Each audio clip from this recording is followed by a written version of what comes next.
Bismillahirrahmanirrahim. Class first year, Assalamu alaikum. Today we are going to discuss the next topic which is called data transmission modes. आज हम data transmission modes के बारे में discuss करेंगे. Data transmission modes are used to define the direction of data flow between two linked devices. हम data transmission modes के अंदर देखेंगे कि दो लिंक डिवाइसेस के दरमियान किस तरह से डेटा जो है वो फ़्लो करता है.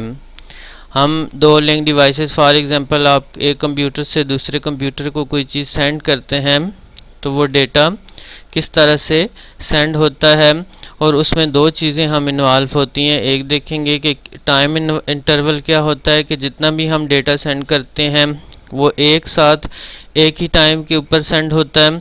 दूसरी चीज़ number of bits to be transmitted कि एक वक्त में आपकी कितनी बिट्स सेंड होती हैं, सारी बिट्स एक साथ सेंड होते हैं. और तीसरी चीज़ डायरेक्शन ऑफ सिग्नल फ़्लो कि आपके जो सिग्नल्स हैं उनकी जो डायरेक्शन है वो किस सिमत में होती है. तो ये तीन चीज़ें डिफ़ाइन करती हैं आपकी डेटा ट्रांसमिशन मोड्स. तो डेटा ट्रांसमिशन मोड्स को समझने के लिए इन तीनों चीज़ों को हम डिस्कस करेंगे कि जब सेंडर से रिसीवर तक आपकी बिट्स ट्रांसमिट होती हैं तो वो वन डायरेक्शन में होती हैं, टू डायरेक्शन में होती हैं, एक साथ ट्रांसमिट होती हैं. फिर टाइम इंटरवल कि उनकी सेंडिंग का जो इंटरवल है वो किस तरह से सेंड होती हैं. और तीसरी चीज़ नंबर ऑफ़ बिट्स जो है वो किस तरह से सेंड होती हैं कि एक वक्त में सारी बिट्स एक साथ सेंड होती हैं या उनके ब्लॉक बना के सेंड किए जाते हैं या उन्हें कैरेक्टर बाय कैरेक्टर सेंड किया जाता है. तो ट्रांसमिशन मोड जो है वो हमारे पास बेसिकली टू कैटेगरीज में आते हैं. एक हमारे पास एसिंक्रोनस ट्रांसमिशन मोड है और दूसरा जो है वो सिंप्लेक्स, हाफ डुप्लेक्स और फुल डुप्लेक्स ट्रांसमिशन मोड है. तो ये दो ट्रांसमिशन मोड्स हम डिस्कस करेंगे. पहला है asynchronous and synchronous transmission modes. Asynchronous और सिंक्रोनस ट्रांसमिशन मोड जो हैं ये नंबर ऑफ़ बिट्स के हवाले से हैं कि आपकी जो बिट्स सेंडर से रिसीवर की तरफ सेंड होती हैं. इन्हें समझने के लिए two types of transmission modes use होते हैं जिन्हें हम क्या कहते हैं, एसिंक्रोनस एंड सिंक्रोनस मोड. और according to direction of data flow जो है वो भी हमारे पास तीन ट्रांसमिशन मोड्स हैं जिनमें हमारे पास सिंप्लेक्स है, हाफ डुप्लेक्स है और फुल डुप्लेक्स है. तो पहले हम एसिंक्रोनस और सिंक्रोनस ट्रांसमिशन मोड को देखते हैं. Depending upon number of bits there are two types of modes which are asynchronous and synchronous mode. We are going to discuss first asynchronous transmission mode. हम पहले एसिंक्रोनस ट्रांसमिशन मोड की बात करते हैं.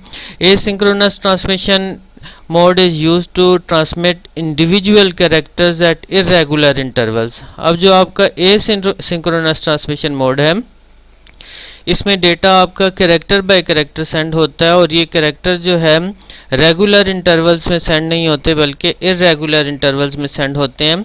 For example आपने कोई character type किया तो वो क्या हो जाता है, सेंड हो जाता है. नेक्स्ट कैरेक्टर टाइप किया तो वो सेंड हो जाए. इसमें आप डेटा जो है वो किसी भी टाइम के ऊपर सेंड कर सकते हैं. अब क्योंकि इसमें इरेगुलर इंटरवल होते हैं इसकी वजह से फॉर एग्जांपल ये आपको कांस्टेंट स्पीड नहीं देता. यानी एसिंक्रोनस मोड में अगर आपके पास डेटा आ रहा है तो आप फिक्स ये नहीं बोल सकते मैंने 2 MB का कनेक्शन लिया हुआ है, 4 MB का कनेक्शन लिया हुआ है. तो डिपेंड करता है यूज़र के ऊपर वो किस टाइप का डेटा सेंड कर रहा है. और दूसरी चीज़ जो इसमें इम्पॉर्टेंट है कि इसमें the bits representing individual character are enclosed in stop and stop bit कि इसमें हर कैरेक्टर के साथ एक स्टार्ट बिट और एक स्टॉप बिट जो है वो ऐड हो जाती है. स्टार्ट बिट इंडिकेटर होता है ट्रांसमिशन को स्टार्ट करे और कैरेक्टर की बिट्स पूरी होने के बाद स्टॉप बिट जो है वो इंडिकेटर होता है कि आपकी ट्रांसमिशन एंड हो रही है. और एक थर्ड बिट भी ऐड होती है जिसे क्या कहते हैं, parity bit. Parity bit add होती है, it is used to check against errors. अब हर कैरेक्टर के साथ ये तीन एक्स्ट्रा बिट्स ऐड होती हैं, स्टार्ट, स्टॉप और पैरिटी.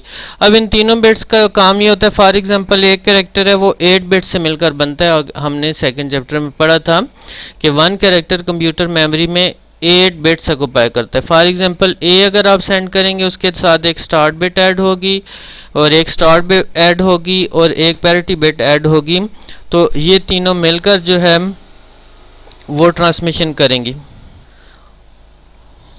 तो इसमें 3 एक्स्ट्रा बिट ऐड होंगी, तो 8 + 3 टोटल नंबर ऑफ बिट्स जो है वो 11 हो जाएंगी, जिसकी वजह से आपके डेटा का साइज़ ज़्यादा हो जाएगा। जब डेटा का साइज़ ज़्यादा होगा तो एसिंक्रोनस ट्रांसमिशन मोड क्या होता है, स्लो होता है, कि इसमें नंबर ऑफ बिट्स जो है वो ज़्यादा इन्वॉल्व हो जाती हैं।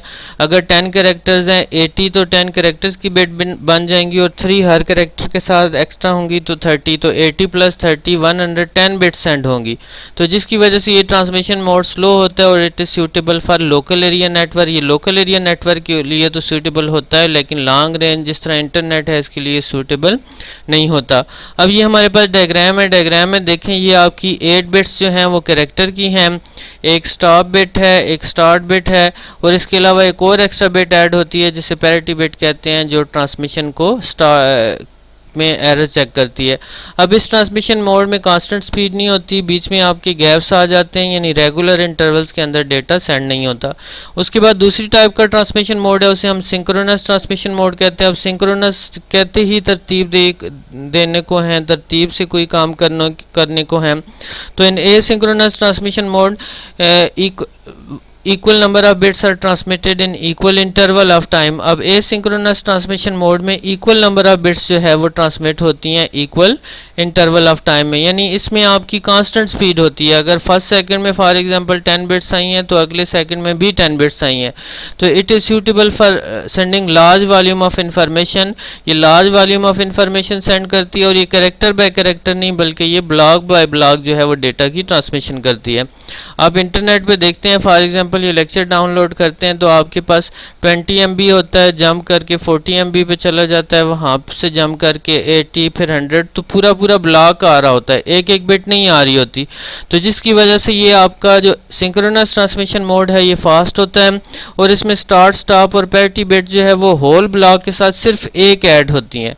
एसिंक्रोनस में हर कैरेक्टर के साथ एक एक बिट ऐड होती थी, लेकिन सिंक्रोनस ट्रांसमिशन मोड में एक ही पूरे ब्लॉक के साथ एक स्टार्ट स्टॉप बिट ऐड होती है, जिसकी वजह से आपका डेटा का वॉल्यूम इतना ज़्यादा इंक्रीज़ नहीं होता, और इसमें data block bye block send होता है, जिसकी वजह से ये कांस्टेंट स्पीड देता है। तो इसकी स्पीड को आप मेजर भी कर सकते हैं, और it is suitable for longer range. ये लॉन्गर रेंज ट्रांसमिशन के लिए ज़्यादा सूटेबल होता है, and in this transmission is align with time slot. आप इसमें देखते हैं कि डेटा आपका टाइम के साथ साथ इक्वल आता है। जो आपकी स्पीड होती है वो लिखी हुई आती है, फॉर एग्जांपल 2 MB पर सेकेंड, 4 MB पर सेकेंड, तो वो आपकी जो स्पीड है या आपकी डाउनलोड स्पीड जो होती है वो साथ साथ मेंशन हो रही होती है कि इतने MB डेटा पर सेकेंड आपका डाउनलोड हो रहा है। तो डायग्राम में देखें, इसमें जो है वो आपके कोई भी आर्बिट्री गैप नहीं है, बल्कि आपका कांस्टेंट डेटा जो है वो सेंडर से रिसीवर की तरफ ट्रांसमिट हो रहा है।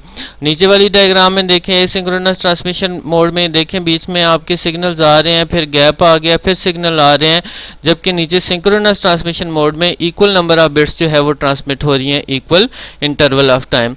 तो ये ट्रांसमिशन मोड सिंक्रोनस और एसिंक्रोनस दोनों जो है वो with respect to number of bits to be transmitted हैं, कि एक वक्त में कितनी बिट्स आपकी ट्रांसमिट होती हैं। कल हम डायरेक्शन ऑफ डेटा फ्लो के लिहाज से सिंप्लेक्स, हाफ डुप्लेक्स और फुल डुप्लेक्स ट्रांसमिशन मोड्स को स्टडी करेंगे। Thank you.